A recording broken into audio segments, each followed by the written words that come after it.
Hola, te saluda Oscar Reyes Almora y en esta ocasión te voy a explicar otra de las aplicaciones de la distribución chi cuadrado, que es la denominada prueba de hipótesis de independencia, también conocida como la prueba de asociación, utilizando Excel.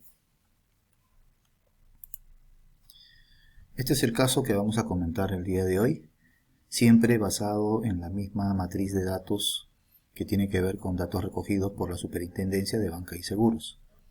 Aquí me piden que, empleando un nivel de significancia de 5%, determine si existe relación entre las variables banco y tenencia de tarjeta de débito. Importante mencionar previamente que la prueba de independencia se aplica para establecer si existe o no relación entre dos variables categóricas, también llamadas cualitativas. Entonces, como parte de los datos que yo necesito utilizar para el procedimiento, debo calcular las frecuencias observadas en el caso que no me las proporcionen, así como las frecuencias esperadas. En esta ocasión las frecuencias observadas no las conocemos inicialmente, así que tenemos que encontrarlas a partir de la matriz de datos, ¿no? A partir de los datos recogidos en la muestra de 44 cuentas de diferentes bancos. Estamos viendo aquí ya los resultados, ¿no?, de estas frecuencias observadas. Sin embargo, les estoy especificando aquí cuál es la función que debemos utilizar para el cálculo de cada una de estas frecuencias. Como están implicadas dos variables, aquí lo conveniente es usar la función contar.si.conjunto, en el que yo debo especificar como argumento los datos correspondientes a dos variables y cuáles son los criterios a tomar en cuenta para efectuar el conteo. Aquí justamente está la sintaxis y lo voy a explicar solo con la primera de las frecuencias, ¿no? Esta de aquí. Se supone que yo quiero contar la cantidad de cuentas a las que les corresponde o para los cuales el usuario sí cuenta con una tarjeta de débito. Esta característica de sí contar con una tarjeta de débito está identificado con el número 1 en la matriz de datos. Además, este usuario debe pertenecer al Banco de la Nación, que también está identificado con el número 1. Entonces voy a borrarlo para explicarles cómo es que se obtuvo esta frecuencia observada. Entonces se supone que aquí yo debo usar pues esta función, así que escribo igual, luego escribo la palabra contar, .si.conjunto, selecciono aquí la opción con un doble clic. Aquí vemos el argumento, ¿no?, el rango y el criterio 1, y del mismo modo el rango para el criterio 2. Entonces, por ejemplo, yo aquí puedo contar la cantidad de cuentas que correspondan al Banco de la Nación y que sí cuenten con tarjeta de débito, o al revés. En realidad el orden aquí no es relevante. Para eso, esto lo tengo que hacer en la matriz original, es decir, aquí. Entonces, aquí, en la variable tarjeta, yo debo contar de todas estas celdas solamente aquellas que tengan el número 1. Una vez que ya seleccioné el rango de celdas para el primer criterio, punto y coma, y luego a continuación lo voy a poner entrecomillado, pongo el número 1. Ese es el criterio de conteo para la primera variable. Ahora hago lo mismo para la segunda variable, es decir, el Banco de la Nación, que es el número 1, el valor de dicha variable, ¿no? Banco, la variable, selecciono todos los datos de esta columna, luego de haberlo seleccionado, punto y coma, ¿y cuál va a ser el criterio de conteo para esta columna? Nuevamente el valor 1, entrecomillado, debido a que quiero que sean solamente los del Banco de la Nación. Cierro paréntesis, pulso Enter, y aquí en efecto están comprobando el resultado 6 que habíamos obtenido inicialmente. De esa misma manera podemos replicar un procedimiento similar para las otras celdas que corresponden a las frecuencias observadas. Todas estas de aquí entonces son las frecuencias observadas. Una vez que tengamos las frecuencias observadas, necesitamos calcular los respectivos totales. Totales de fila, totales de columna, así como el gran total. Y esto porque estos totales se van a utilizar para el posterior cálculo de las denominadas frecuencias esperadas. Entonces vamos a pasar ahora a las frecuencias esperadas.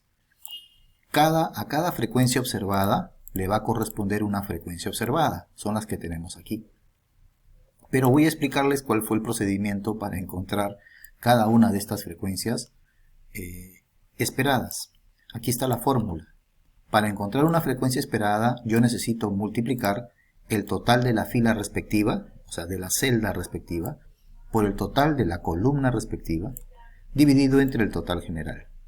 Por ejemplo, si yo quiero encontrar esta primera frecuencia esperada ubicada en la primera fila y en la primera columna de la tabla, entonces tendré que utilizar el total de la primera fila, el total de la primera columna, esos totales multiplicarlos y luego dividirlos entre el gran total. Se supone que hasta el momento todo esto es desconocido y lo debo completar. Me voy a basar entonces en lo que tengamos en la tabla de contingencia de las frecuencias observadas. Entonces voy a borrar nuevamente este valor para verificar cómo es que se obtuvo este resultado. Yo quiero hallar esta frecuencia esperada, entonces pongo igual. Necesito el total de la fila 1, esto es el 20, multiplicado por el total de la columna 1, que es este 12. Y este producto dividirlo entre el gran total o el total general, que es 44. Pulso Enter y ahí es donde tenemos el 5.455. Entonces de ese mismo modo se obtienen cada una de las otras frecuencias esperadas. Y solamente para que quede claro el procedimiento voy a borrar esta de aquí para volverla a calcular, ¿no? En este caso corresponde a la fila 1, columna 4. Escribo igual, el total de la fila 1 es 20, multiplicado por el total de la columna 4, que es 11, y ese producto dividido entre el gran total o el total general, que es 44. Miren, y ahí obtenemos el valor 5. Una propiedad importante que en ocasiones me puede servir para completar algunas frecuencias esperadas es que las sumas, es decir, estos totales, deben ser coincidentes tanto si utilizo las frecuencias observadas como si utilizo las frecuencias esperadas. Si se dan cuenta aquí 20, 24, 44 es exactamente lo mismo que hemos obtenido aquí, así como este 12, 11, 10 y 11 exactamente lo mismo que obtendríamos en este caso. Entonces, en algunas situaciones puede ser útil conocer esa propiedad, porque si yo ya sé que este, por ejemplo, vale 5 y el total es 11, entonces yo sé que por diferencia la otra frecuencia es 6, ¿no?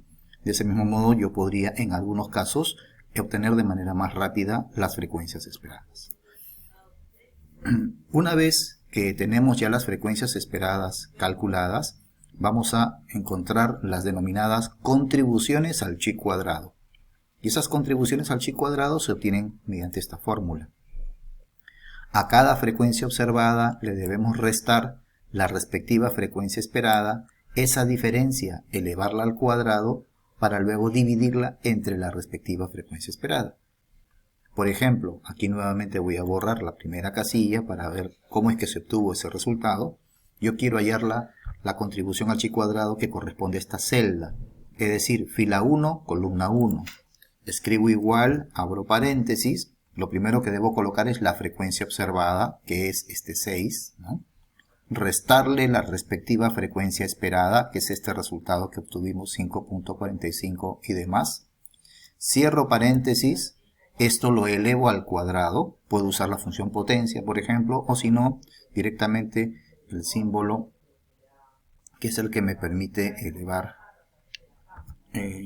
al cuadrado. Vamos a ver un ratito. Ahí está, ¿no? Ese simbolito que es como un sombrerito elevado al cuadrado. Y luego esto lo vamos a dividir, ¿no? Lo vamos a dividir entre la frecuencia esperada. Miren, ahí obtuvimos este resultado, ¿no? La primera contribución al chi cuadrado. Del mismo modo procedemos para cada una de estas otras celdas. Nuevamente voy a explicar con esta última cómo es que se obtuvo esta contribución al chi cuadrado. Lo voy a borrar. Esto es igual, abro paréntesis, la frecuencia observada respectiva, es decir 5, menos la frecuencia esperada, es decir 6, cierro paréntesis, lo voy a elevar, ¿no? al cuadrado, lo elevo al cuadrado y lo divido entre la frecuencia esperada. De ese modo tenemos entonces. Una vez que yo ya he hecho el cálculo de una de ellas, simplemente puedo arrastrar, ¿no? Para que haga lo mismo con las otras celdas respectivas, ¿no? Para no estar repitiendo uno por uno la operación en cada una de las celdas. Del mismo modo podemos hallar los totales de fila y los totales de columna, y ya sea que sume los totales de fila o los totales de columna, el resultado debe ser coincidente, y es precisamente lo que necesitamos para el procedimiento de esta prueba de independencia. Vamos a explicar entonces rápidamente el resto de pasos del procedimiento. En la hipótesis nula vamos a asumir de que no existe relación entre las dos variables. Dicho de otra manera, las variables son independientes. No hay relación entre la tenencia de tarjeta de débito y el banco. Y por lo tanto la hipótesis alternativa sería exactamente lo contrario. Sí existe una relación entre la tenencia de tarjeta de débito y el banco. Al igual que la prueba de bondad de ajuste, en esta prueba vamos a considerar siempre como lateralidad cola derecha. El paso número 2 es el nivel de significancia. El enunciado me especifica el alfa de 0.05, ¿no? Nivel de significancia. Y luego aplicamos la misma fórmula que habíamos utilizado ya en la prueba de bondad de ajuste para encontrar el chi cuadrado calculado. Pero en realidad este resultado de aquí ya lo hemos obtenido porque es la suma de estos totales o de estos otros totales. Al final da lo mismo para cuáles de estas realice la suma, ¿no? Y fue este resultado que obtuvimos aquí. 2.011667, ¿no? Este es el valor del chi cuadrado calculado. Vamos a pasar ahora a el paso número 4, que es la región crítica.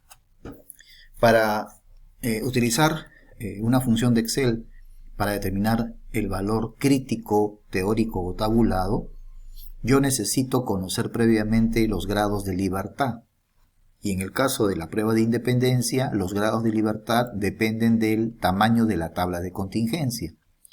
Y estas tablas de contingencia basan la determinación de su tamaño en las celdas donde se encuentran las frecuencias observadas, o podríamos decir también donde se encuentran las frecuencias esperadas. Esta parte de la tabla es la que va a determinar su tamaño. Cual si fuese una matriz, el tamaño se determina indicando cuántas filas tiene y cuántas columnas. De manera que aquí yo digo tengo dos filas, así como 1, 2, 3, 4 columnas. Por lo tanto, estamos ante una tabla de contingencia o una matriz de tamaño 2 por 4. Por eso que aquí se ha especificado, si se dan cuenta, número de filas. Aquí está al revés, el número de filas es 2, ¿no? Y luego número de columnas es 4. Entonces, ¿cómo se obtiene el valor crítico? Acá está la función. Inversa chi quad, probabilidad acumulada, grados de libertad. Entonces aquí, si se dan cuenta, se ha aplicado esta fórmula, ¿no? Inversa chi quad, probabilidad acumulada, grados de libertad. ¿Cuál es la probabilidad acumulada? Es el 1 menos alfa. Acá está destacado. 1 menos alfa. 1 menos 0.05. ¿Y cuánto son los grados de libertad? Acá está la fórmula para los grados de libertad. Es el número de filas menos 1 multiplicado por el número de columnas menos 1. En nuestro caso sería 2 menos 1, es decir 1. 4 menos 1, es decir 3. Y 1 por 3 nos da 3 como grados de libertad. Pueden comprobar luego ustedes que este es el resultado que me arroja la fórmula del Excel. Como se trata de una prueba de cola derecha y el resultado fue 7.81, el extremo derecho, los valores mayores que 7.81 caerían en la zona de rechazo, región crítica. Sin embargo, el valor que hemos encontrado, 2.01, es menor que el 7.81. Por lo tanto, no cae en la región crítica. Eso significa que cae en una región de no rechazo de la hipótesis nula. Luego de haber decidido respecto de la hipótesis nula, estamos ya en condiciones de redactar la conclusión. Con 5% de nivel de significancia, no tenemos suficiente evidencia estadística para concluir que sí existe relación entre la tenencia de tarjeta de débito y el banco. Mencionamos el nivel de significancia, no tenemos suficiente evidencia estadística porque la decisión fue el no rechazo de la hipótesis nula, y recuerden que al final siempre se menciona la hipótesis alternativa. Espero que este video sea de su utilidad y agradezco su atención. Hasta otra oportunidad.